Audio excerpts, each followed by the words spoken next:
ایک صحابی کا پیغام آیا ان کی بیگم کا کہ وہ مر رہے ہیں لیکن کلمہ نہیں پڑھا جا رہا. تو آپ تیزی سے اس کے گھر گئے, دیکھا تو وہ بول رہے ہیں. آپ نے کہا کلمہ پڑھو. کہا یہ نہیں پڑھا جاتا. ایسے بول رہے ہیں, نہیں پڑھا جاتا. آپ نے پوچھا اس کے والدین میں کون زندہ ہے؟ کہا جی ماں زندہ ہے. آپ نے کہا بلاؤ. کہ ماں آ گئی. آپ نے کہا تم اس سے ناراض ہو؟ کہا جی ناراض ہوں. کیا ناراضگی ہے؟ کہ یا رسول اللہ بدتمیزی سے بولتا تھا, بس اور کوئی ناراضگی نہیں. بہت نیک بچہ ہے, تہجد بھی پڑھتا ہے, روزے بھی رکھتا ہے, قرآن بھی پڑھتا ہے. مجھ سے بولتا ہے تو سخت ہو کے بولتا ہے, ریش ہو کے بولتا ہے.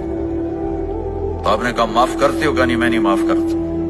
تو آپ نے فرمایا میں اسے آگ لگا دوں پھر سفارش کرو گے؟ کہا ہاں پھر تو کروں گے.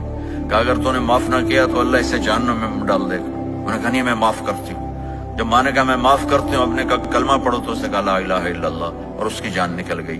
پھر آپ نے ان کا جنازہ پڑھایا اور فرمایا کہ جس نے ماں باپ کو دکھ دیا اس پہ اللہ کی لعنت, اس پہ زمین آسمان کی لعنت. ان کی نہ نماز قبول ہے, نہ روزہ قبول ہے, نہ صدقہ قبول ہے.